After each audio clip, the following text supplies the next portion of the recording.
باللہ من الشیطان الرجیم بسم اللہ الرحمن الرحیم نحمدہ ونصلی ونسلم علی حبیبہ الکریم اما بعد فاعوذ باللہ من الشیطان الرجیم بسم اللہ الرحمن الرحیم محمد رسول اللہ والذین معہ اشداء علی الکفار رحماء بینہم صدق اللہ المولانا العلی العظیم وصدق وبلغ رسوله النبی الامین المتین الکریم ونحن علی ذلک ما قال من الشاہدین والشاکرین والذاکرین والمطمئنین والحمد للہ رب العالمین۔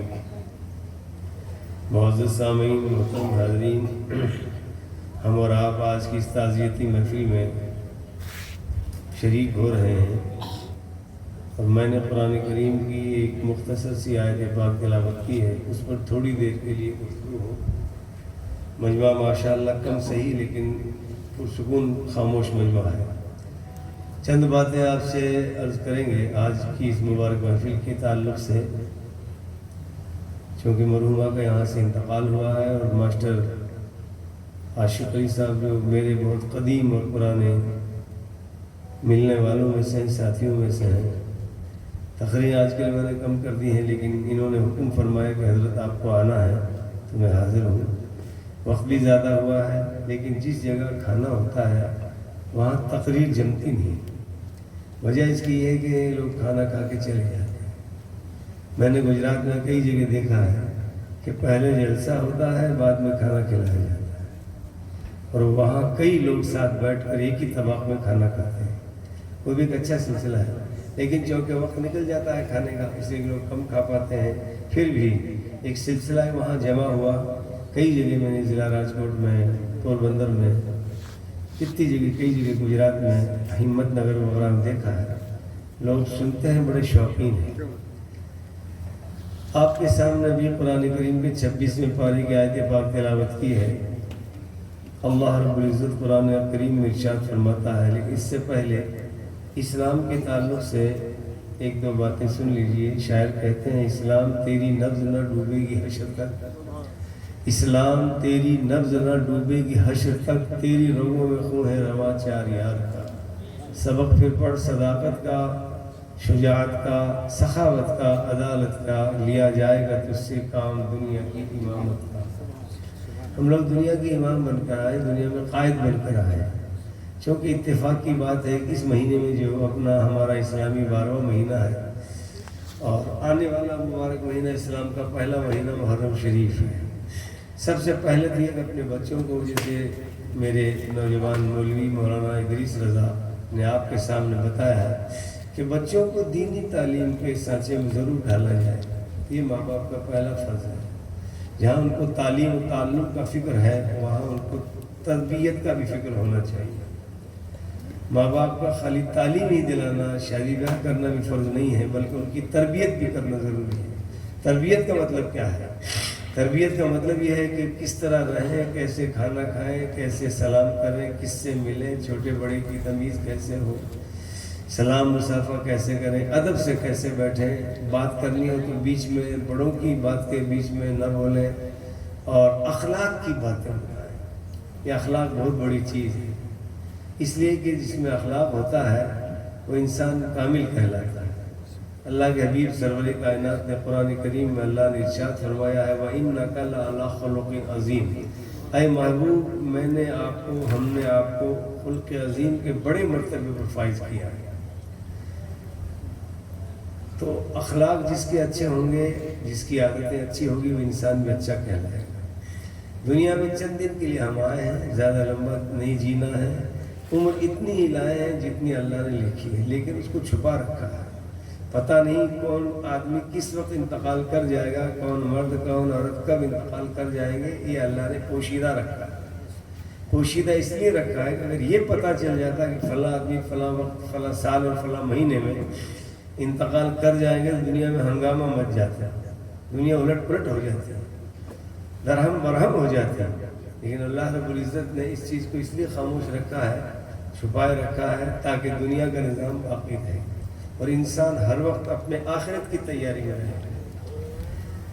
اللہ کا کرم ہے کہ اللہ نے ہم کو مسلمان بنایا ہے، اور مسلمان ہی نہیں بلکہ نبی کریم فخر موجودات حضور احمد مصطفیٰ محمد مصطفیٰ صلی اللہ علیہ وسلم کی امت میں پیدا کیا ہے۔ مسلمانوں، ہمیں آپ کو اپنے نصیب پر فخر کرنا چاہیے کہ اللہ نے ہم کو مسلمان بنایا۔ دنیا تڑپ رہی ہے، پورا یورپ اس بات کا تقاضا کر رہا ہے، ترس رہا ہے کہ کاش کہ ہم کو اسلام جیسا مذہب ملتے، نبی کریم جیسے آقا ہم کو ملتے، قرآن مقدس یا آسمانی کتاب ہم کو ملتی، لیکن ان کو یہ سلسلہ، یہ انعام نہیں ملا۔ یہ انعام اس امت کو ملا ہے جو رسول کریم کے پیارے امت کی ہے، اور یہ تو آخرت میں پتہ چلے گا۔ ہمیں آج جیسے مولانا ادریس بتا رہے تھے، اصل میں ماں کی زیادہ توجہ ہونی چاہیے بچوں کو، ماں کا ڈبل حصہ ہوتا ہے، اسی لیے ماں کا انعام بھی ڈبل ہے۔ ماں کا مقام اولاد کے لیے باپ سے زیادہ ہے۔ ایک بڑے مشہور صحابی ہیں، حضور کی خدمت میں آئے اور آ کر کہا، یا رسول اللہ، میرے رشتہ داروں میں، میرے قریبی رشتہ داروں میں، میرے ملنے والوں میں، گھر والوں میں سب سے زیادہ میں کس کا زیادہ حقدار ہوں میرے لیے کہ میں اس کی خدمت کر سکوں؟ کون ہے؟ اللہ کے حبیب فرمائے امہا یا امو کا، پھر کہا سما، فرمایا امو کا، پھر کہا سما، پھر کہا امو کا۔ وہ صحابی کہتے ہیں میں نے 3 دفعہ آقا علیہ السلام سے پوچھا، یا رسول اللہ، حسن اخلاق اور اچھے کردار اور اچھی خدمت کے حقدار کون ہے میرے رشتہ داروں میں؟ اللہ نے ابھی اللہ کے رسول نے فرمایا ماں، تمہاری والدہ، تمہاری امی جان۔ 4تھی مرتبہ اس صحابی نے پوچھا، یا رسول اللہ، کون زیادہ حقدار ہے کہ میں ان کی خدمت کروں؟ فرمایا ابو کا، اب تمہارے والد ہیں۔ اس سے معلوم یہ ہوا کہ ماں کا مقام باپ سے 3 درجہ زیادہ اولاد کے لیے۔ ایسا نہیں ہے کہ ماں کا مقام اس کے والد سے بڑھ گیا ہے، والد سے مقام ماں کا نہیں بڑھتا، یعنی جو آدمی ہے اس کی بیوی کا مقام اولاد کے لیے ضرور ہے، لیکن ایسا نہیں کہ میاں بیوی کے درمیان عورت کا مقام زیادہ ہے، مرد نہیں۔ قرآن کریم میں الرجال قوامون علی النساء، اللہ تعالیٰ نے مردوں کو عورتوں پر حاکم بنایا، افسر بنایا ہے، اس لیے ان کی خدمت کرنا ان کے لیے ضروری ہے۔ ہم بفضل تعالیٰ مسلمان ہیں۔ ابھی قرآن کریم کی آیت میں اللہ رب العزت نے جو تلاوت کی، ارشاد فرمایا محمد اللہ کے رسول ہیں، محمد الرسول اللہ والذین معه اشداء، اور جو ان کے ساتھی ہیں وہ کفار پر سخت ہیں۔ ہمارا ایک مقام ہے اسلام کا، مذہب اسلام کا دنیا میں ایک مقام ہے، مسلمانوں کا ایک مقام۔ یہ الگ بات ہے کہ مسلمان اب اپنے کردار سے گر چکا ہے، اپنے پلیٹ فارم کو مسلمان چھوڑ چکا ہے۔ جو پدوی یا جو عہدہ اللہ تعالیٰ نے ہمیں اسلام کے ناطے دیا ہے وہ مقام ہم نے چھوڑ دیا، ورنہ ہمارا مقام تو بہت بھاری مقام تھا، بڑا اونچا مقام رہا، اور اب بھی ہے، ایسی بات نہیں ہے چاہے ہم اپنے مرتبے کو نہ پہچانیں۔ مسلمانوں نے دنیا میں بڑے بڑے انقلاب دیے ہیں، رسول اللہ کے ساتھیوں نے بڑے انقلاب دیے ہیں۔ یہ آیت میں نے اس لیے تلاوت کی ہے کہ تعزیت کی محفل تو ہے ہی، لیکن اس مہینے میں 2 صحابہ کرام کی شہادتیں ہوئی ہیں۔ ایک تو حضرت عثمان غنی اس مہینے کی 18 تاریخ کو شہید کر دیے گئے تھے، اور شہید کرنے والے مسلمان ہی تھے۔ کسی معمولی بات پر مصر سے آئے، جھگڑا کرتے رہے اور آپس میں ایک دوسرے کو تناطنی کر کے 3 دن تک حضرت عثمان غنی کے مکان کا گھیراؤ کیا، محاصرہ کیا۔ اس کے بعد تیسرے دن پچھلے مکان کے پچھلے حصے سے اوپر چڑھ کر جب سرکار حضرت عثمان غنی رضی اللہ تعالیٰ عنہ قرآن کی تلاوت کر رہے تھے تو وہ معمولی سی بات تھی، زیادہ لمبی چوڑی کی بات نہیں تھی، وہ بھی امیر المومنین اور عثمان غنی جیسے مشہور صاحب، داماد رسول، وہ بھی ایک نہیں ڈبل داماد ہے۔ نبی پاک نے اپنی 2 بیٹیاں حضرت عثمان غنی کی نکاح میں دی ہیں، اور فرمایا کہ میری اگر 100 بیٹیاں بھی ہوتی تو میں یک کے بعد دیگرے عثمان غنی کی نکاح میں دیتا رہتا۔ ذوالنورین کا لقب ہے۔ اعلیٰ حضرت قصیدہ نوریہ میں وہ شعر کہا ہے، نور کی سرکار سے پایا دوشالہ نور کا، نور کی سرکار سے پایا دوشالہ نور کا، ہو مبارک تم کو ذو نورین جوڑا نور کا۔ پہلے حضرت رقیہ رضی اللہ تعالیٰ عنہ آپ نے ان کی نکاح میں دیا اپنی بیٹی کو، اور پھر حضرت ام کلثوم کو دیا۔ گویا صحابہ کرام 4 صحابہ میں 2 کے تو حضور داماد ہیں اور 2 حضور کے داماد ہیں۔ یہ سب چیزیں معلوم ہونی ضروری ہے۔ حضرت سرکار سیدنا صدیق اکبر نے اپنی بیٹی سیدہ بی بی عائشہ کو حضور کی نکاح میں دیا، حضرت سیدنا فاروق اعظم خلیفہ دوم حضرت فاروق اعظم نے اپنی بیٹی حضرت حفصہ کو سرکار کی نکاح میں دیا. ادھر حضور نے اپنی ایک بیٹی حضرت عثمان غنی کی نکاح میں دی, دوسری پھر ان کی نکاح میں دی. ایک داماد تو یہ دوسرا حضرت علی مولا علی کرم اللہ وجہ الکریم, جن کے نام کے ڈنکے دنیا میں بجتے آئے, جن کی شجاعت اور بہادری کا کوئی جواب نہیں ہے. اس لیے یہ آپس میں بڑے اچھے رشتے رہے ہیں. اس مہینے میں 18 تاریخ کو حضرت عثمان غنی کی شہادت ابھی گئی ہے, گزری ہے, اور 1 محرم یا 29 ذی الحجہ یا 30 ذی الحجہ کو حضرت سیدنا فاروق اعظم کی شہادت, وہ بھی ایسے مقام پر ہوئی جہاں لوگ نماز پڑھتے ہیں. فجر کے وقت یا کسی اور نماز میں حضرت عمر فاروق رضی اللہ تعالیٰ عنہ کو ایک مجوسی غلام, ایک یہودی کا غلام تھا, آپ کو قتل کیا عین مصلی امامت کی جگہ. حضرت سیدنا فاروق اعظم کے بغل میں خنجر مارا جو زہر میں ڈبویا ہوا تھا. وہ بھی کہ معمولی بات نہیں تھی, وہ ایک بھاری بات تھی. لیکن حضرت عمر کا خیال دیکھیے کہ جب نماز میں کھڑے ہوئے اللہ اکبر کہا, وہ ظالم پہلی صف میں چھپ گیا تھا اور چھپ کر اس نے خنجر مارا آپ کی پسلیوں میں, جس سے آپ کڑک پر زمین پر گر گئے اور خون بڑی تیزی کے ساتھ بہنے لگا. لیکن ایسے عالم میں بھی بیٹھے ہوئے ہمت کر کے کھڑے ہو گئے اور حضرت عبد الرحمن بن عوف کا ہاتھ پکڑا, وہ جو پہلی صف میں کھڑے تھے, اور کہا عبد الرحمن نماز پڑھاؤ, کہیں ایسا نہ ہو کہ میری وجہ سے لوگوں کی نماز خراب ہو. کس قدر ان کا جذبہ اور شوق تھا. یہی حضرت علی کا بھی ہوا. حضرت علی کو بھی نماز کے وقت میں عبد الرحمن بن ملجم نے اسی طرح دھوکے سے شہید کر دیا. تو وہ حضرت فاروق اعظم کا آنے والے مہینے کی 1 تاریخ یعنی ہمارا اسلامی سال کا پہلا مہینہ محرم ہے اور آخری مہینہ بقرعید ہے. جیسے مولانا بھی کہہ رہے تھے کہ اس میں بھی قربانی ہے, اس میں بھی قربانی ہے. اس میں قربانی امام حسین نے میدان کربلا میں دے دی تھی. وہ اس لیے دی تھی کہ میرے گھر سے اسلام چلا ہے, میرے نانا نے اسلام کا پودا لگایا ہے, تو میرے گھر میں اگر اسلام بیمار ہو جائے تو میں اسے بیمار کیوں ہونے دوں گا. اور یہ تو ہم بھی عام طور پر مثال جانتے ہیں, خدا نخواستہ اگر کسی گھر میں کوئی بیمار ہو جائے اور ڈاکٹر کی ٹیم یہ کہہ دے کہ بھی مریض کو خون کی ضرورت ہے, اب آپ بولیے بتائیے پہلے کون خون دے گا؟ گھر والے دوڑیں گے اور کہیں گے ہمارا خون لے لو لیکن ہمارا آدمی بچ جانا چاہیے. اگر شوہر بیمار ہے تو عورت دوڑے گی اور کہے گی میرا خون لے لو, آدمی میرا بچ جانا چاہیے. اور اگر بیٹا بیمار ہے تو باپ کہے گا میرا خون لے لو, بیٹا میرا بچ جانا چاہیے. یہی تو حال کربلا میں ہوا. مولانا صاحب ابھی بتا رہے تھے کربلا میں خون کی ضرورت ہو گئی اسلام کو, اور جب خون کی ضرورت ہوتی خون دیے بغیر اسلام زندہ نہیں رہتا. اب کھڑے ہوئے حضرت امام حسین پہلے مدینے میں, پھر مکہ معظمہ میں, مکے میں, پھر مدینہ منورہ میں, اور کھڑے ہو کر کہا کہ میں دوں گا اسلام کے لیے اپنی قربانی. جب اسلام مٹ رہا تھا, اسلام کو ختم کیا جا رہا تھا, یزید کون تھا آپ نے نام سنا, اس پلید کا نام بھی ہم لینا مناسب نہیں سمجھتے. اس نے امام علی مقام کو دھوکے سے شہید کروایا. اس نے یہ کہا تھا میرے ہاتھ پر بیعت کرو, میں آپ کا پیر صاحب بنوں گا اور پھر میں حاکم حکومت کرتا رہوں گا اور تمہیں اس کی حصہ تم کو بھی دے دوں گا. لیکن امام علی مقام رضی اللہ تعالیٰ نے جب اسلام کو مٹتے ہوئے دیکھا, اسلام ختم ہونے لگا, تو آگے بڑھے اور کہا میرے نانا نے بھائی اسلام کا پودا لگایا ہے, میں تو اسلام کو نہیں مٹنے دوں گا, میں خود مٹ جاؤں گا لیکن اسلام کو نہیں مٹنے دوں گا. جوان خون کی ضرورت پڑی علی اکبر دے دوں گا, بچے کے خون کی ضرورت پڑی اصغر دے دوں گا, بھائی کی خون کی ضرورت پڑی عباس دے دوں گا, بھتیجے کی خون کی ضرورت پڑی حسن دے دوں گا, حسن کے بیٹے قاسم دے دوں گا. اور بھی اس سے بھی اسلام کا پودا کملاتا رہا تو حسین 56 سال کا اپنا خون دے کر اسلام کو بچا لیا. مولانا بول رہے تھے حسین تمہارے سر دیکھو کعبہ سلام کہتا ہے, جلال قبہ خضرا سلام کہتا ہے, چمن کا ہر گل و غنچہ سلام کہتا ہے, حسین تم کو زمانہ سلام.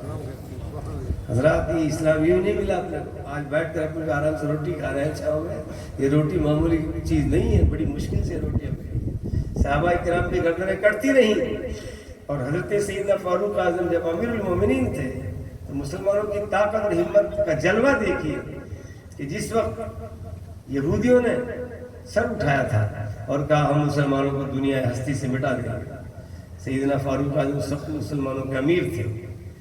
30,000 کی فوج تیار کی سیدنا فاروق اعظم نے اور کہا کہ رستم جو یزگرد, جو اس کا یزگرد بادشاہ تھا اور رستم اس کا سب سے بڑا پہلوان تھا, ان کو للکارا اور کہا تم اسلام کو مٹانے کے لیے اگر کوشش کر سکتے ہو, ہم مٹ جائیں گے لیکن اسلام نہیں مٹنے دیں گے. ہوا یہی جنگ قادسیہ جو عراق کا ایک شہر ہے وہاں ہوئی، میں بھی وہاں جا کے آیا ہوں، میں نے مقام قادسیہ کی زیارت کی ہے، 90 میں بھی گیا تھا، ابھی 18 میں بھی گیا۔ مطلب کہنے کا یہ ہے کہ فاروق اعظم نے صرف 30,000 کی فوج، ادھر رستم نے 1,20,000 کی فوج اس 30,000 کے مقابلے میں بھیجی تھی۔ انداز لگائیے کیا فیصد ہوگا، کتنا پرسنٹیج ہوگا۔ سیدنا فاروق اعظم نے حضرت عمرو بن عاص، حضرت سعد بن وقاص کو کہا کہ دیکھو اسلام کو زندہ رکھنا ہے تو اپنے خون کی قربانی دینی پڑے گی، خون چاہتا ہے، جب تک قربانی ہم دیتے رہے اسلام کا پودا لہلہاتا رہا، دنیا ہم سے ڈرتی رہی۔ آج حال یہ ہے کہ ہم دنیا سے ڈر رہے ہیں، کتے چوہے بلیوں سے ہم ڈر رہے ہیں۔ ایک وقت وہ تھا کہ ماں اپنے بیٹے کو، سرکار اقدس صلی اللہ علیہ وسلم کا ایک واقعہ بڑا مشہور ہے، حضور میدان جنگ میں اپنے فوجیوں کو لے کر جا رہے تھے اور حضور سرور کائنات جانے لگے تو بستی کے حضور کا طریقہ تھا کہ بستی سے باہر نکل کر حضور جنگ کے ان کے فوجیوں کا جائزہ لیتے تھے۔ اتنے میں عورتوں کی ایک ٹولی آئی، باضابطہ برقعے میں، پردے میں۔ زینت ہے پردہ عورت کے لیے، خوبصورتی ہے پردہ عورت کے لیے، حجاب ہے پردہ عورت کے لیے، عزت اور آبرو کا ضامن ہے پردہ عورت کے لیے۔ عورت آگے بڑھی اور جا کر کہا یا رسول اللہ، ایک عرضی لے کر آئی ہوں، برقع پہنا ہوا تھا، دور کھڑی تھی، سلام کر کے بڑے ادب سے عرض کی یا رسول اللہ اس بھائی کو جگہ دو، کہیں گر نہیں جاتا، آپ سو جائیے جا کر، اور اگر سنی تقریر ہے تو وضو کر کے آ جائے۔ رشی پڑھی اللہم صلی علی سیدنا و علی سیدنا و مولانا محمد دائما ابدا و بارک وسلم صلاۃ و سلام علیکہ۔ کرسی پر بیٹھے اس لیے کہیں گر نہیں جاؤ۔ ایک مرتبہ اور بلند آواز سے درود پاک پڑھیں، اللہم صلی علی سیدنا و علی سیدنا و مولانا محمد منبع العلم والحلم والحکم۔ معاملہ یہاں تک پہنچا کہ ادھر 1,20,000 رستم پہلوان کی سرکردگی میں ایران کے بادشاہ نے قادسیہ جنگ جو عراق کا ایک علاقہ ہے وہاں ہوئی، ادھر مسلمان 30,000 تھے۔ تاریخ بتاتی ہے 1,20,000 تو اس کے فوجی تھے اور 300 ہاتھی تھے۔ وہ ہاتھیوں کو اس لیے لے کر آئے تھے کہ ہم ہاتھیوں کو چمکائیں گے اور وہ دوڑ کر مسلمان ادھر دوڑیں گے تو مسلمان کچل ڈالیں گے۔ ان کو کیا معلوم تھا مقامی بن کے آیا، تو نہ راہی بن کے آیا ہے، یہ دنیا رزم گاہ ہے، تو سپاہی بن کے آیا ہے۔ یہ کوئی معمولی بنتے ہیں کیا؟ حضرت سیدنا فاروق اعظم نے 2 جرنیلوں کو روانہ کیا، چیف آف کمانڈر حضرت عمرو بن عاص تھے۔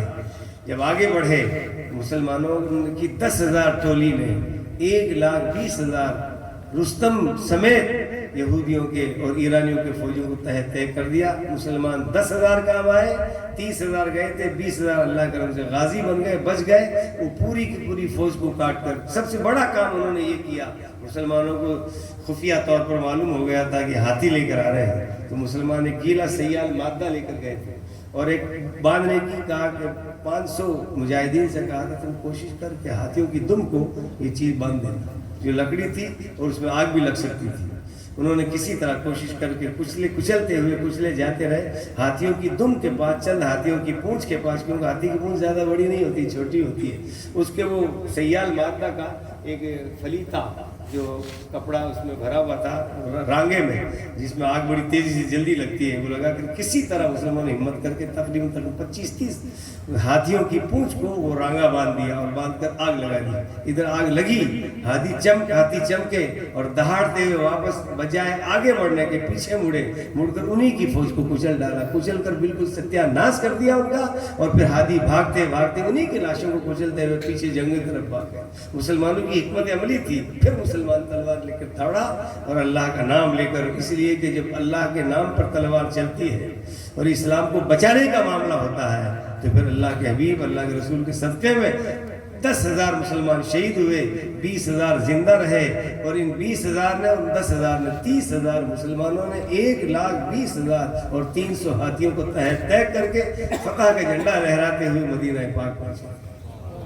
وہی فاروق اعظم جن کا 1 محرم کو یوم شہادت ہے، اس لیے اپنے والوں بزرگوں کی شہادت کا دن بھولنا نہیں چاہیے۔ خاص کر یہ بات میں اس لیے بتا رہا ہوں، تقریر تو مولانا صاحب نے کر دی اور آپ لوگ بھی ماشاءاللہ سن رہے ہو، کچھ تو چونکہ مہمان ہیں ماسٹر جی کے، تو اب ظاہر بات ان کو جاگنی ہے، تقریر سننی ہے، اور کچھ جو ہے ابھی نیند کا جھونکا بھی آ رہا ہے کیونکہ ہوا ٹھنڈی بھی چل پڑی ہے۔ ایسے موقع پر جہاں اللہ کا ذکر ہوتا ہے نا، تنزل الرحمہ، اللہ کی رحمت نازل ہوا کرتی ہے، جب رحمت نازل ہوتی ہے تو نیند کا جھونکا ہوتا ہے۔